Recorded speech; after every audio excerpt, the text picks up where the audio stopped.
As defenses become more and more exotic each and every season with their blitz packages and more of them, implementing 3-4 schemes where a 350-plus pound behemoth clogs the middle, the center position has become just that much more important in today's NFL. Not only is it imperative to be smart, call out protections, instructing his fellow linemen which rusher to pick up, he's also the one matching up with that mammoth nose tackle on each and every snap. Centers are not 350 pounds. Most don't even go over 300. So you can certainly make the case that it's the most important position on the offensive line. Well, all that being said, however, we're currently in a transition period pertaining to having elite centers like a Kevin Mawai, like a Jeff Saturday. But there are a few young and upcoming centers who have the potential to become among the game's elite. They're just not really there yet. At least not to the level of a Mawai or Saturday. Travis Frederick has had 3 phenomenal years to start his NFL career and is number 1 on my list. He has a lot of strength, using it to neutralize a nose tackle and to drive down a gap defender. He's the best run-blocking center in the game. He has fantastic technique and quickness, but is also powerful at the point of attack, whether he's going downhill or pulling to the outside. As a pass protector, Frederick has great body control and balance and plays with a low center of gravity. This helps him a lot in his recovery skills. Alex Mack is number 2. He signed with the Falcons during the offseason and is a great fit for that outside zone blocking scheme. It's a great get considering how bad the interior of Atlanta's offensive line was last year. Mack's agility and mobility is outstanding and has some strong hands to go along with that athleticism.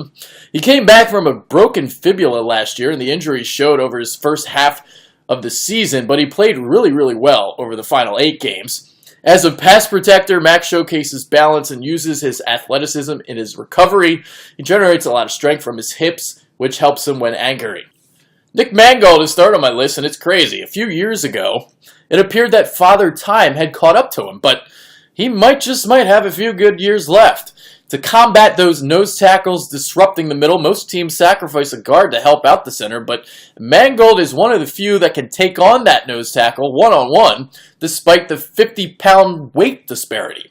He can lock and drive with the best of them. So not only does Mangold have the power to hold off those beasts, he has enough lateral agility to slide over and help his guards out with a combination block. He's an excellent pass protector, but an even better run blocker. He has a great knowledge of angles and seals off defenders to create lanes for his running back. Maurkice Pouncey is number 4. He's athletic and plays with an attitude and aggression. He makes all the proper calls at the line of scrimmage, stays low, which allows him to hold his position on passing downs. In run blocking, he's one of the main reasons for Le'Veon Bell's emergence as one of the top running backs in the league. He uses his quickness to pull and then his strength to redirect when meeting defenders in the hole. Ryan Kalil is number 5. He took a lot of strides forward as a pass protector in 2015. He allowed the 3rd most hurries of all starting centers in 2014. He remains one of the best run-blocking centers in the game. He's agile enough to seal the edge, but also has the power to overpower linebackers and safeties on the second level. Rodney Hudson is number 6 on my list. He's undersized, but is quick and agile. He's at his best in a zone-blocking scheme where he can get to the second level and seal off linebackers. His hands are active and gets them inside a defender's pads to help him sustain blocks. He plays with balance in pass protection, but can be overpowered. He is, however, good at helping his guards out with combo blocking. Weston Richburg checks in at number 7. He's probably the most underrated guy on my list, and you can even make the argument that he's a top 5 guy. He didn't have a great year as a rookie guard in 2014, but made the move to center last year and simply excelled. He's very powerful and explodes off the ball in the running game, generating a lot of movement at the point of attack. He also showcases the mobility on the second level and dominates linebackers. In pass protection, Richburg uses that strength in his ability to anchor and plays with a low center of gravity. I've got Max Unger at number 8. Great run blocker. He plays with good footwork and uses his hands effectively when hooking and sealing. He's an okay pass protector, but Unger tends to get overpowered and knocked off balance. It's interesting that the Saints traded for him because they like to focus their protections in the middle with their guards and centers, and, well, this isn't really his strong suit. Kory Linsley is number 9, and as a 5th-round pick in 2015, the Packers have found themselves a gem. He's very powerful, but also agile enough to make blocks inside, outside, and in the screen game.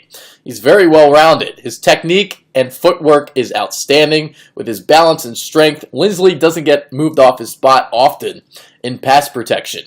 Joe Berger did an outstanding job of filling in for John Sullivan last season, so much so that he rounds out my top 10. He's tough, physical, and plays with a lot of effort in the running game. In pass protection, he's agile and maintains balance when sliding in either direction. Other guys on the list, I really like Eric Wood at number 12. Very fundamentally sound, plays with really good technique. Underrated player there in Buffalo. Maurkice Pouncey is number 14. He's very explosive and plays with a lot of strength to go along with solid mobility and balance. Cam Erving has the responsibility of replacing Mack in Cleveland and comes off a horrendous rookie season as a guard, but I like his potential as a center and have him at number 16. Cue Weston Richburg here. I love what I saw out of Mitch Morse as a rookie in Kansas City. There's a lot of potential here. I have him slotted at 21. As for the Eagles, I currently have Jason Kelce at number 19, coming off that miserable season of his.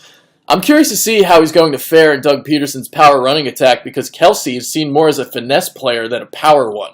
Alright, so that's it for the center rankings. Let me know in the comments section of YouTube, Facebook, Twitter, whatever you're watching this on. Let me know what you think. Who's your top 10? Who's your top 5? Who do you think's underrated, overrated? Let me know. I'm Adrian Fedke. I'm out.